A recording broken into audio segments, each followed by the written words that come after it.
उत्तर प्रदेश की राजनीति में जब सब तरफ शोर शराबा चल रहा हो तो एक ऐसा नेता भी है जो अपनी खामोशी से चुनावी बिसात बिछाता है। जी हाँ, हम बात कर रहे हैं बहुजन समाज पार्टी की सुप्रीमो मायावती की।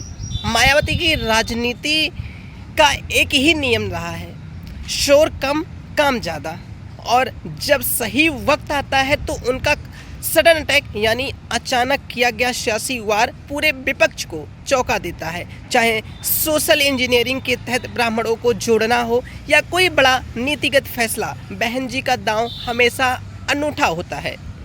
बहुत कम लोग जानते हैं कि बसपा को उत्तर प्रदेश की राजनीतिक नर्सरी भी कहा जाता है।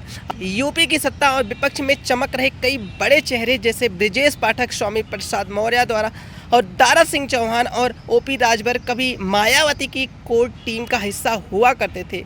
लेकिन सिक्के का दूसरा पहलू ये भी है कि मायावती पर अक्सर अपनों से ज़्यादा बाहरी सलाहकारों पर भरोसा करने के आरोप लगे। नतीजतन कई वरिष्ठ नेता पार्टी छोड़ गए। 2007 से 2012 के बीच हुआ NRHM घोटाला और बाबू सिंह कुशवाहा जैसे करीबियों पर हुई कार्रवाई ने न सिर्फ सरकार की छवि को नुकसान पहुंचाया बल्कि पार्टी के मजबूत काडर को भी बिखेर दिया।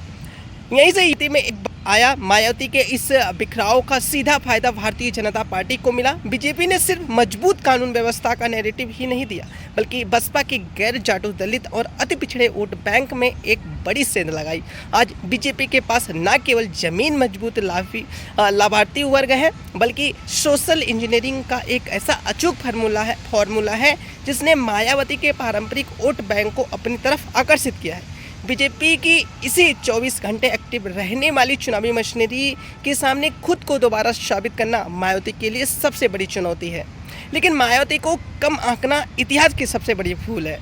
मायावती एक बार फिर अपने पुराने और सबसे भरोसेमंद फार्मूले पर लौट रही हैं। उनका पूरा ध्यान अब सीधे तौर पर ओबीसी और विशेष रूप से उन अति पिछड़े वर्गों पर केंद्रित है जो अक्सर मुख्य धारा की चर्चाओं से छूट जाते हैं, जैसे राजभर, बघेल, सोनी, मौर्य और लोनिया और चौहान।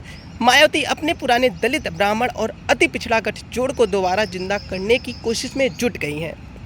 सियासी पंडित कुछ भी कहें, लेकिन सच यही है कि मायावती की राजनीति समता आज भी बरकरार है। उनकी खामोशी किसी हार का संकेत नहीं बल्कि एक नए सडन अटैक की तैयारी हो सकती है। यूपी की इस दिलचस्प जंग में क्या बहन जी का ये नया दांव रंग लाएगा? आपकी इस पर क्या राय है? हमें कमेंट सेक्शन में जरूर बताएं। वीडियो को लाइक करें और चैनल को सब्सक्राइब करना ना भूलें। धन्यवाद।